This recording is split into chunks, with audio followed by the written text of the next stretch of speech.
And welcome back to this tutorial on computers, on Python, and on data science. In this video, we're going to go through Module 5 of Practicum by Yandex, or at least start it. And it's going to be over Pandas, which is a cool way to use tables and kind of work with data that's a little bit quicker than just using for loops all the time like we've learned in the previous lessons. But the thing is, we'll need to install this package because it's basically an external package, kind of like Jupyter Notebook is. And so I'm going to first show how to install it on your own machine. So if you go over here to your terminal, just like we showed how to open in one of the first videos, you can basically install it. Remember, we did Python 3 because on some machines you might have Python 2 already on the operating system, so make sure you're using the Python 3 that you have. And you can do -m, which is for module. We're going to access the package installer module, which is called pip. So we do Python 3 -m pip. And what do we want to do with pip? We want to install pandas. Okay, so I run that command, I hit enter, and then you'll see it's gonna load in and download it. It may take longer than this because I think I probably already had it installed, but it'll run cleanly and it should, finish. And the way we can access it to make sure it actually works, we can run Python 3. You can see it'll open up our Python version, and we can do import pandas and press enter. And then if it just goes to the next line with no error, wait for the little carrots to show up again.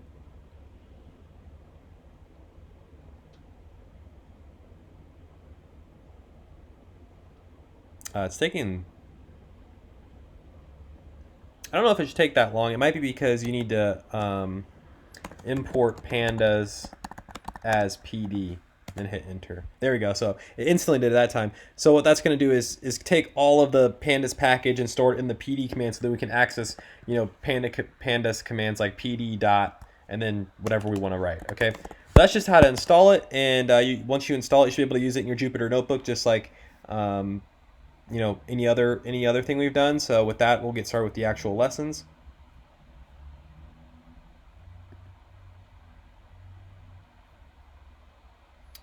Okay, just load it in here.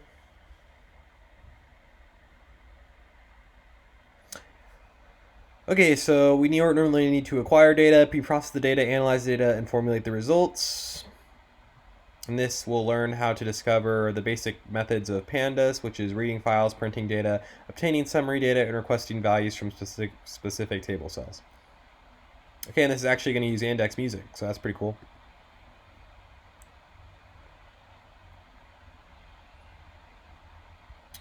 So they're putting together a new release where we'll merge their music and radio apps together. It's crucial to understand how users will react to the change. Every company has its own special way of evaluating user actions to new developments. Product research on our service has shown that average listening time best demonstrates user loyalty. This metric for user satisfaction with the service is called happiness. At Yandex Music, happiness is represented by average time spent listening to songs. The higher this metric, the more satisfied a user is. There are other metrics that help answer the question. If happiness has increased during our experiment, then we'll make the executive decision to launch the new radio app for all users. Your task as a data analyst is to determine the current value of the happiness metric. You'll go through all stages and so on. So with that, let's go.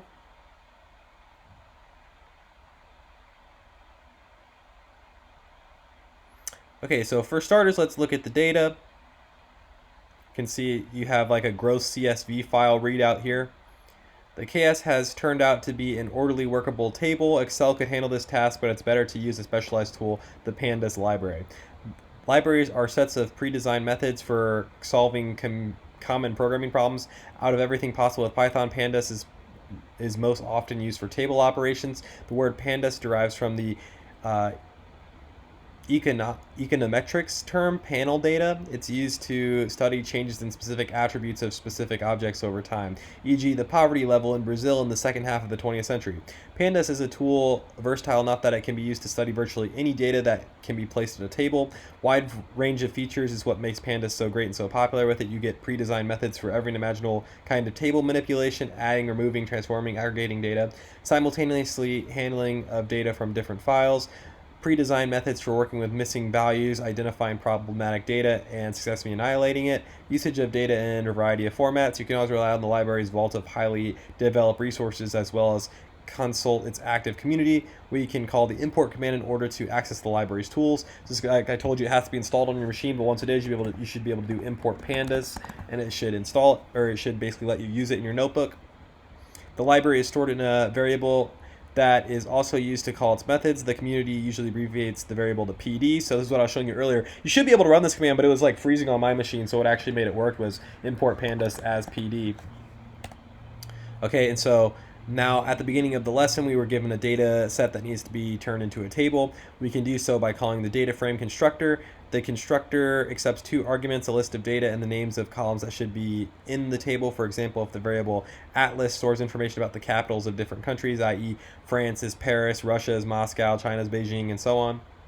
We need to build a table with two columns, country and capital. In order to call Dataframe, you would use this syntax: world map equals pd.dataframe, data equals atlas, columns equals geography. Okay, Dataframe is a Pandas constructor, so before the constructor name comes the reference to the variable where the library is stored, pd.dataframe,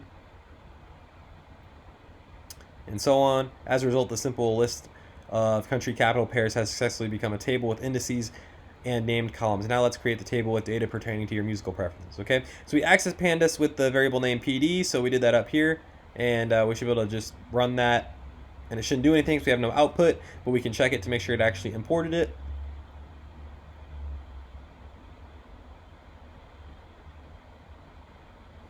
Okay, that's correct, so we'll go next. Now we're going to create a list called music, so we do music equals empty list. Okay, with 5 favorite artist song title pairs. You can see an example in the atlas from the summary segment of the lesson.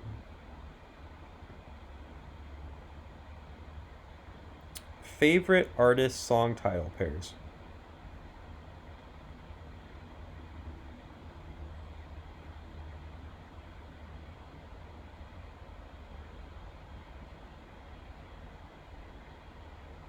Let's see.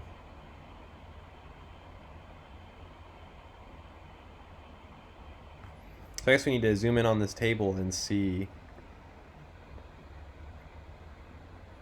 So it looks like they have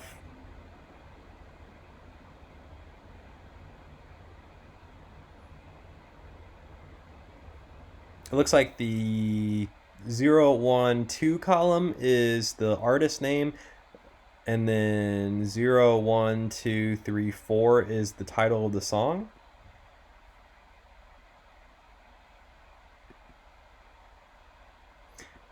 So if we do, I guess the first thing it wants is the favorite artist song title. Okay, so the artist is maybe first, so we can put Marina Ray.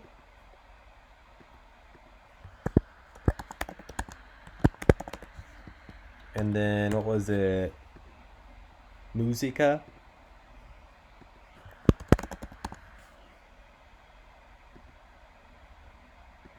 And I'm trying to remember, are these supposed to be list of lists? I think so. You can check here.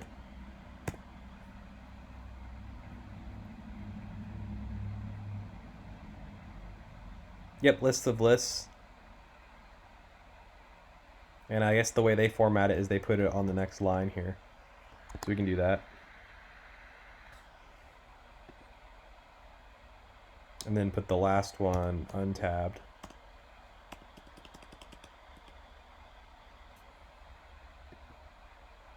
Okay, and so then this one will be the second artist pair. So we have Stive Morgan and Love Planet.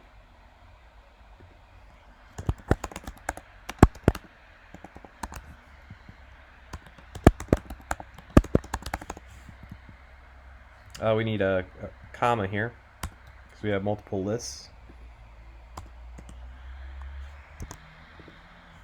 So then we can do, there's no artist for the fourth one down. 5 down is Rixton, Me and My Broken Heart. Have you guys heard any of these songs? I haven't. Rixton, Me and My Broken apart.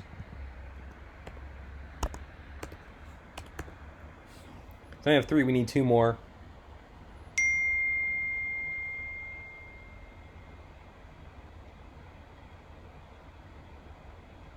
So we'll do the last 2. Steve Campbell is Morning Dew.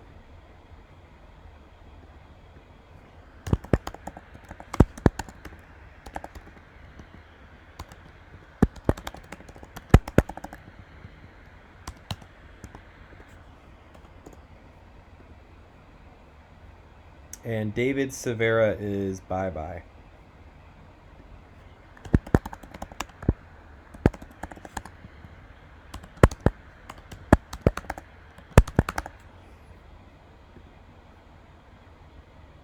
So we have 1, 2, 3, 4, 5. So that should be enough, right? So if we check it,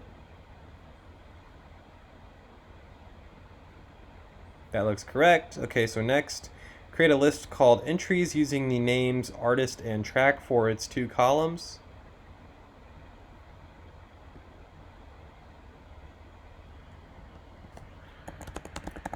Entries is equal to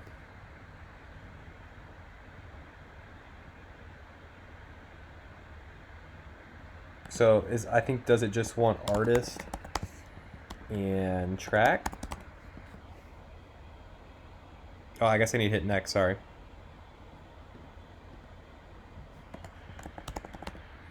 Entries is going to be equal to list with artist and track for its 2 columns, so we'll check that.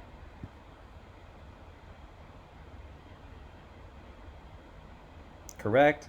Now, using a data frame, form a table with the list of your favorite artists called music and the list of columns called entries. Store the table in the variable playlist and print the completed table. Okay, so we do playlist is going to be equal to pd.dataframe, where I know it's going to be columns is going to be equal to entries, but then how you say what the data is or what the table is called? You say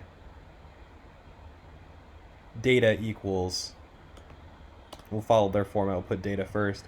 Data equals music, columns equals entries, and then they want us to print the completed table. So print playlist. We'll hit play. That looks correct, so we'll hit next, or check. Oh, I should have hit next on the... Let's see if we can go back and copy paste, because we did that already.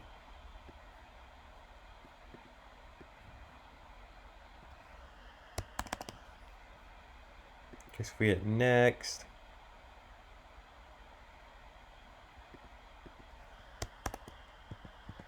So we do playlist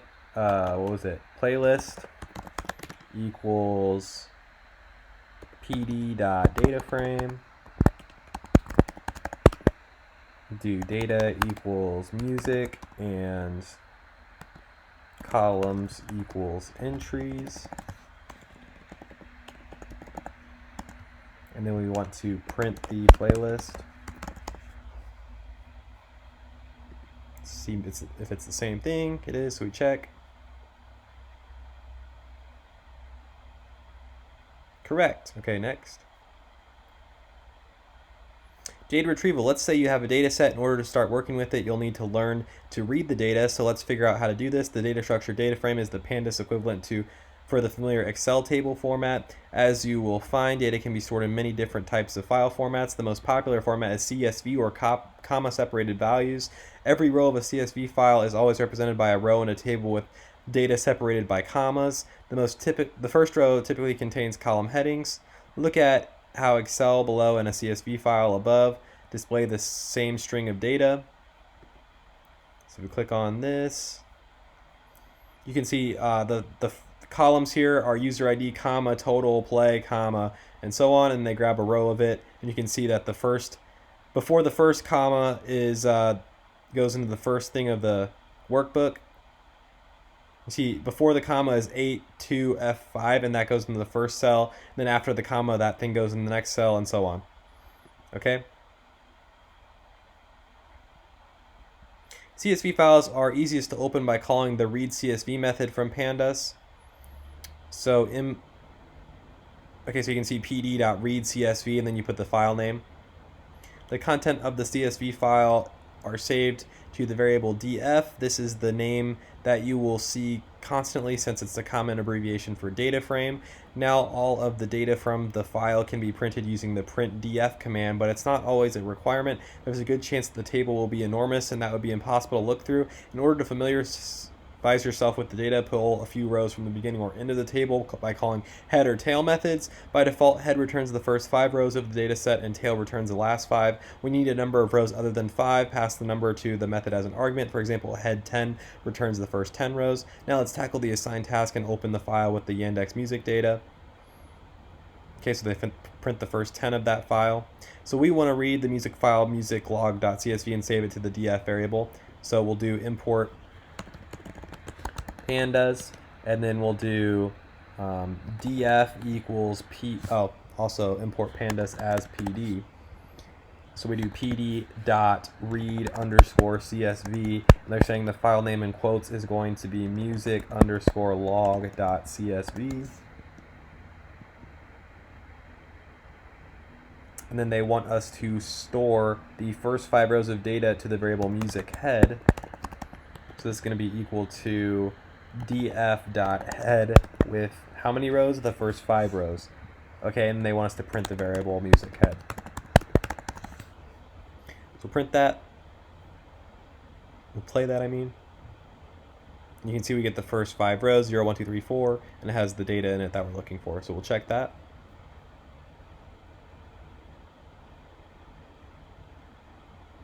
Correct. Next. Okay, now they want us to read the music file and save it to the df variable, save the last 10 rows of the data to the music tail and print the variable. So we can copy and paste again here. Command C. Next.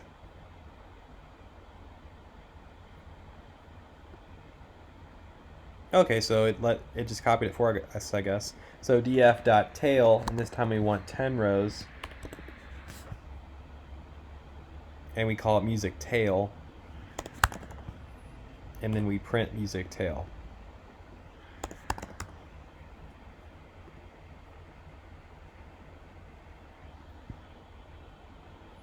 Okay, so we'll check that.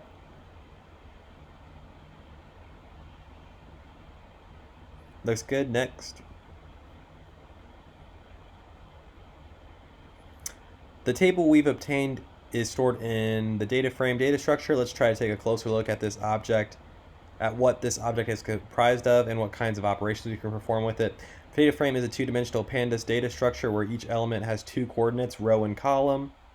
You can see the 2 axes that form the Dataframe object. The first axis is called indices, the second is called columns. By default, Dataframe indexing begins at 0. Every row contains 1 observation or record of a research object, and each column is a singular trait of that object. In our case, 1 row is 1 action taken by 1 user. It's an instance of listening to some song by some band over some time. In order to understand the data, it would be a wise idea to access its attached description. This is either proper documentation on the contents of each column or rudimentary breakdown by the person who provided you with the data. The latter obviously being the worst option of the two. In this case, our documentation looks like this: user ID, total play, artist, genre, track. Descriptions such as these help us better formulate the tasks at hand. Dataframe has inherent properties with values that can be requested. They are called attributes. For example, the columns attribute contains information about column names in the dataset.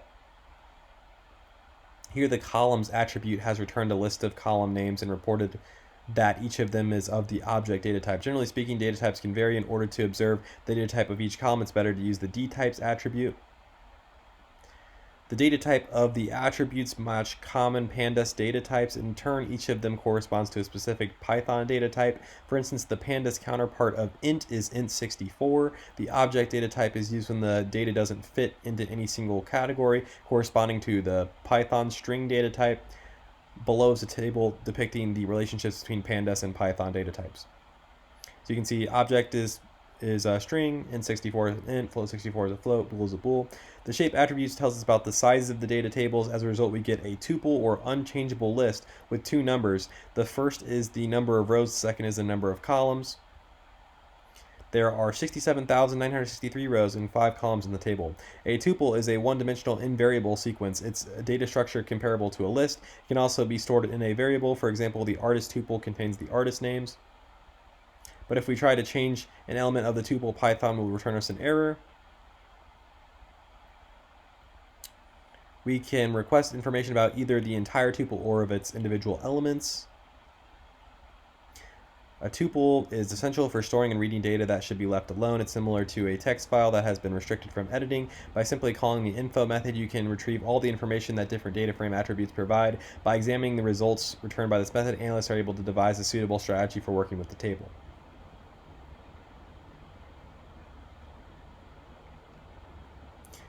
For example, the numbers of elements with defined non-null values vary in different columns, therefore there are missing null values in the table. Before analyzing that particular kind of data, we must process it first. That could very well be one of the most intriguing tasks in data analysis, which we'll talk about more extensively in the next chapter. Read the music log file and store it in the df variable. Okay, so let's do what we did last time, which is import pandas as pd, and then we want to read the music log.csv, which we do at pd, we store in the df variable. So df equals pd.read_csv, and the file name is music_log.csv. So it's going to read the file and store it in df. And then we create a shape table variable and store the size of the music log CSV table to it. Print the table size like this. Okay, so we want to do shape_table is going to be equal to df.shape. Okay, now they want us to print table size, comma, shape_table.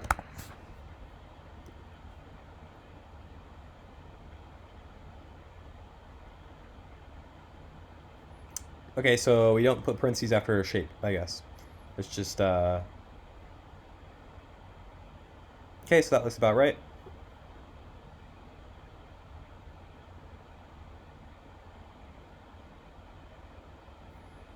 Alright, so next, how many observations in total are in the data set? The shape table variable stores a tuple. Its first element is the number of observations that must be saved to the observations table variable. Remember that element indices start counting from 0. Print your response as follows: number of observations, ...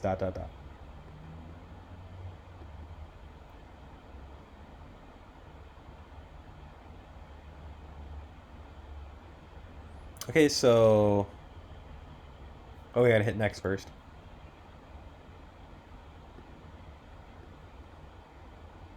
Okay, so this should be equal to shape table 0.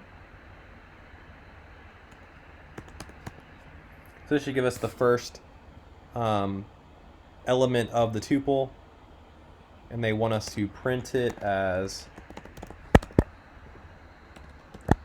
number of observations, and we can do comma, observations table. Hopefully I don't have a typo there, we'll see. That looks about right.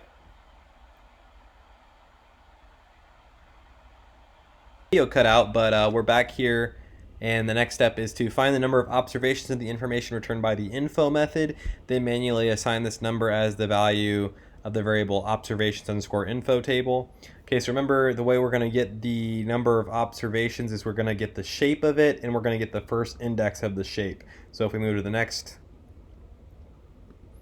we're going to get the info by doing df.info, And then we want the number of observations, so we're going to take the shape of that, and we're going to get the first index, and that should be the number of observations. And they want us to print it. It doesn't say print it, so we'll just check if that's right.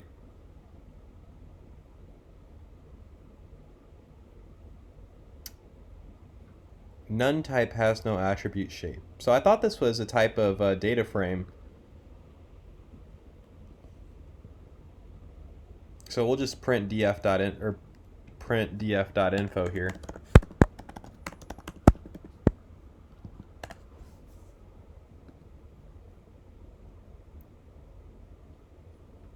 Yeah, so it's type data frame, so we should be able to call shape on it. So let's see if we can do that.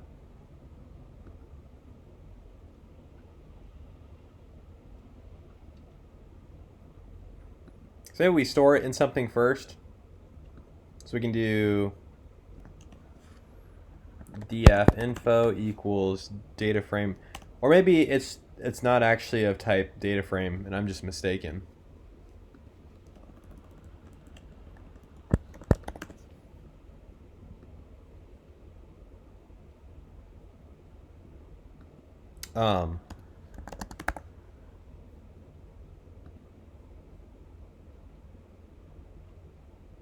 Yep, so it must not actually be a data frame, it's just printing that the thing we took the info of is the data frame. So maybe we get it through accessing the first element here. I'm not sure, just playing around with this.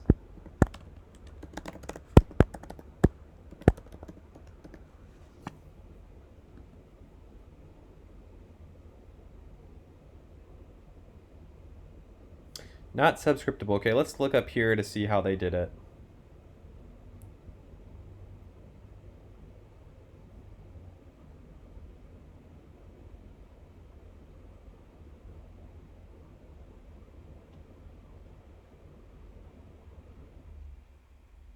Find the number of observations in the information returned by the info method, then manually assign this number.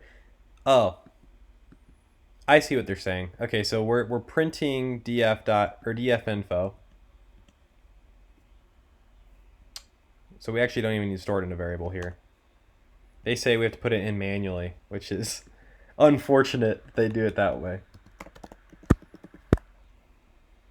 So we hit play and it's going to print this output, and they want us to assign. Oh, this doesn't exist anymore. Sorry, guys. We'll just assign it to 0 for now, just so we can see what it prints. Okay, so they want us to look at this info and say, oh, it has 670 or 67,000 entries, and they want us to just assign that manually 67963 to that variable. That's pretty sketch.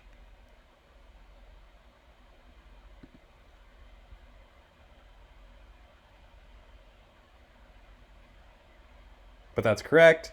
So then the next it says, are we confused yet? Let's collect the bearings and remember the conditional construction along the way. As part of the work, analysts generate different variables, gathering data using various methods to save the data to these variables that become confusing, which is why it's important to recheck your work and results.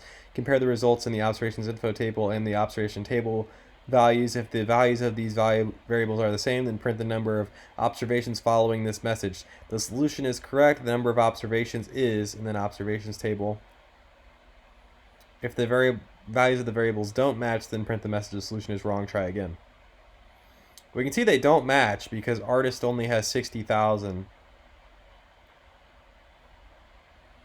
So they just want us to print this.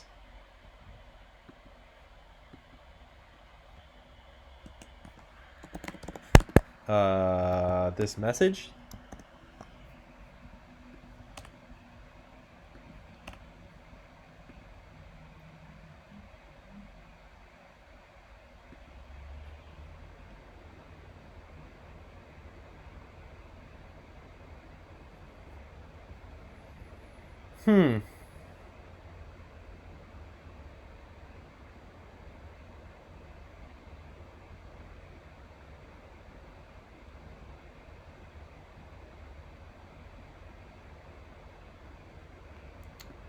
Maybe they want us to do it per row.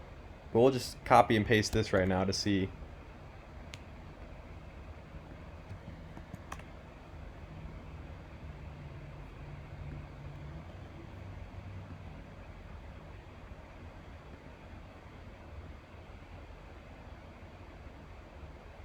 Okay. I don't get that one.